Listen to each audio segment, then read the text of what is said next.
Hi there, it's Kevin from RogueDeckBuilder.com here with another brew that I'm messing around with.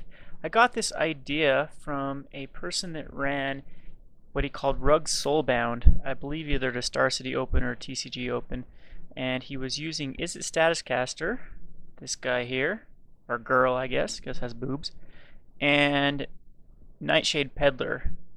And it works kind of like the old school Basilisk Collar plus Cunning Spark Mage. But I actually think this one's a little bit better because it is Staticaster with the haste. Yeah, Cunning Spark Mage had haste as well, but you couldn't equip an equipment. You can only equip at sorcery speed. So this you can do it at instant speed, and so you can have the Nightshade Peddler out, and then during their attack step, flash in the Izzet Staticaster and kill their creature.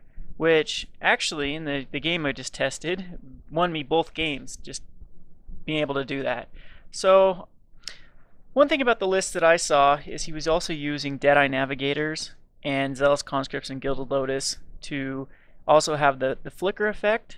And I think that, yeah, that's the same colors, but trying to have both those aspects in the same deck makes it a little bit clunky. You need to focus on where they're either build a deck completely around Nightshade Peddler or build a deck completely around Deadeye Navigator.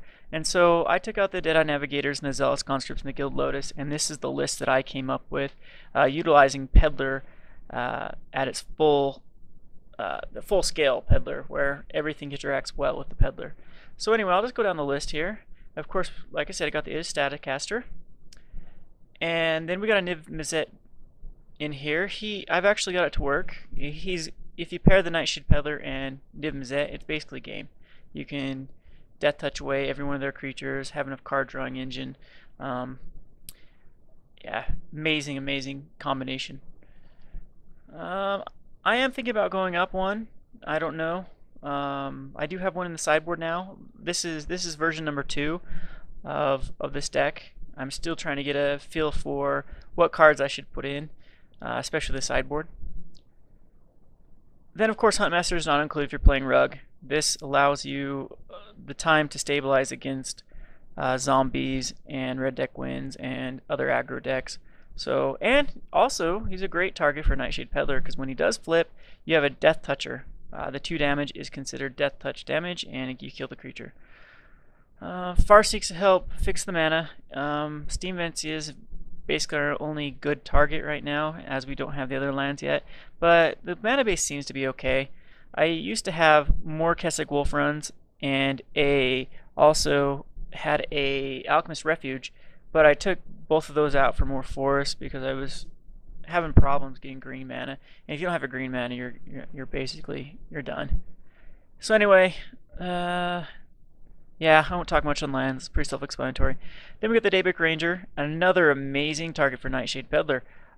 Daybreak Ranger has a lot of good targets right now. It has Thundermaw Hellkite, which we're using one of in this deck, and even Niv-Mizzet Draconius, if say our opponents were playing a deck like ours. A very great target for Daybreak Ranger when it's paired with the Nightshade Peddler.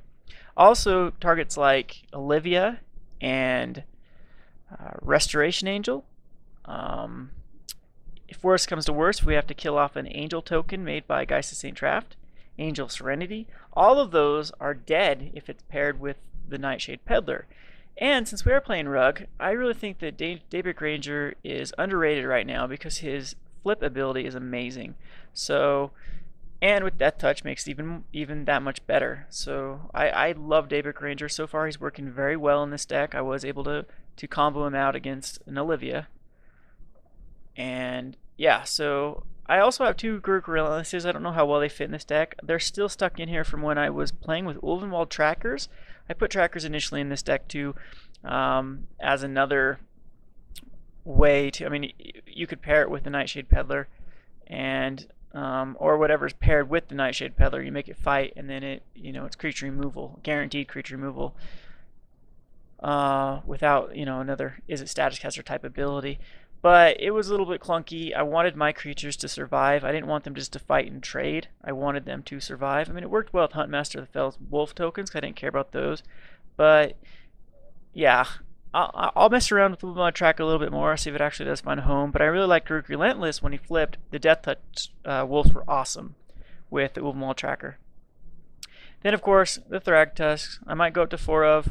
Once again, I don't have 4 right now because I'm being cheap and not buying one at 14 tickets because I did redeem an M13 set recently. And same with the Thundermaw Hellkite. I was thinking about 2 of these as well, but I only have 1 at the moment. So we're just messing around with Thragtusks and Thundermaws. I think Thundermaw is too good right now not to run. He's a great finisher once you have the board controlled. They have to deal with him immediately or he's going to take over the game.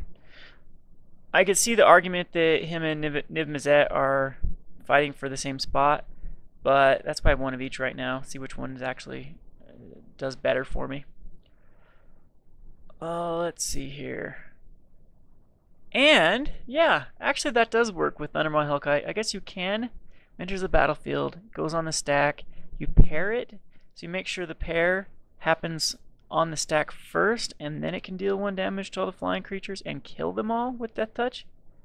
I think that does work. I'll have to find a scenario if that ever plays out where Thundermaw Hellkite pair it with Nightshade Peddler and kill all their flyers. So we'll see. Then 4 of Pillars. This helps us stabilize against Celestia aggro and zombies, and Red Deck wins. Then Jace, Archetype of Thought. If you're playing blue, you're playing this guy. He's that good. I love this card. Helps me get the card combinations I need. Helps me slow down aggro, or like I said, get card advantage. Great card. Syncopates. I don't know about this card yet. It was a 4 of originally. I've narrowed it down to 3 of. I don't know how this deck runs so far. If we want counters or not, we'll see. Just messing around with the the options I have with Rug.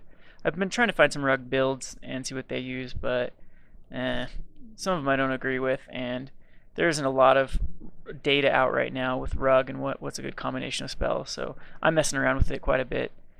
Well, let's move to the sideboard. I've got a Niv-Mizzet in the sideboard against maybe control or mid-rangey stuff. He really shines there. Bad against aggro, though. Acidic Slime used to have naturalizes, but Acidic Slime I think is better. And if I do go back to the tracker route, Ultimate Tracker, there's another Death Toucher. Garruk Primal Hunter, same thing I feel about him as I feel about Jace. If I'm playing green, I'm playing him. He's amazing versus midrange, amazing versus control. Got the Mortars in here because I am cheap and don't want to pick up Bonfires, but also they're not too bad. A lot of scenarios they're better than Bonfire, like say killing Restoration Angels, killing Loxodon and Smiters. There's plenty of cards that Mizzet Mortars, you just want to kill 1 creature, you need to kill it now, and it's your go-to guy. I could see an argument for a Searing Spear as well, but right now it's Pillars and Mortars. Got 2 of Negates in here, just for the control matches or for Rakdos Return. Cyclonic Rift is another card I'm messing around with. I don't know if it's going to have a place or not, but for now, I've included 2 copies in the sideboard. And clones. Clones are actually amazing. I finally saw that I believe it was a Grand Prix, a foreign Grand Prix, where I think the number 2 deck and I think 1 more in the top 8 in their UWR mid-range deck were running clones. And clone is an amazing card. We saw how powerful Phyrexian Metamorph and Image were back in the old standard, and I know those are both overwhelmingly better than clone. I mean, 2 mana versus 4 mana, and 3 mana and 2 life, and you can put in any deck, is better than clone. But since we're playing blue, clone's not too much worse than Phyrexian Metamorph, and there's still some great targets in this format to clone. You can kill off a lot of the cards that give this deck problems, like Sigarda or Geist of St. Traft or Olivia, or you can clone their Thragtusk, you can clone their Restoration Angel. There's plenty of great targets for clone to get value out of. So clone is included in here. I don't know why more people aren't playing him. Amazing card. A couple cards I've thought about is Zealous Conscripts. I don't know if I'm not really an aggro deck, I'm more of a control-y deck, so yeah, we'll see. We'll see how it goes. If I start feeling like the Zealous Conscripts is a great card, then I'll put it in the sideboard. Tamiyo, I don't have a Tamiyo right now, so there's another reason that I'm not playing it, but I might go down to 3 Jaces, 1 Tamiyo, or take the Garruks out for Tamiyo. who knows? I don't have much experience with Tamiyo. I just know she is an awesome card. It would give me another kill condition with Tamiyo ult plus Pillar Flames. But right now, I'm not including Tamiyo. That's another good reason to like and subscribe so I can get some extra cash to buy these expensive cards. Anyway, there's my my shameful self-promotion for the day. So far I have played 4 matchups with this build, and it is 3-1. Unfortunately, I'm having big time problems with the 2-man queues actually recording, so I'm gonna have to do some live games because none of them, not even one game out of any of those matches recorded. So I don't know what's up with MTGO lately. So I'll do some live games to make sure they record or enter it into a tournament. If you enter into a tournament, then it's a lot easier to find your games and then record on the replays. I prefer recording on the replays because I don't have to edit so much crap out. There's times your opponent go AFK for long periods of time, or I have to go AFK for something, and it's just time consuming to edit and whatnot. But I will do some live games. I know a lot of people requested that I do live games, and they can see, my decision making real time and make fun of me for all my noob mistakes. But anyway, I'll post some games here shortly after I get some that I can actually record. And once again, this is Kevin from RogueDeckBuilder.com. Thanks for watching.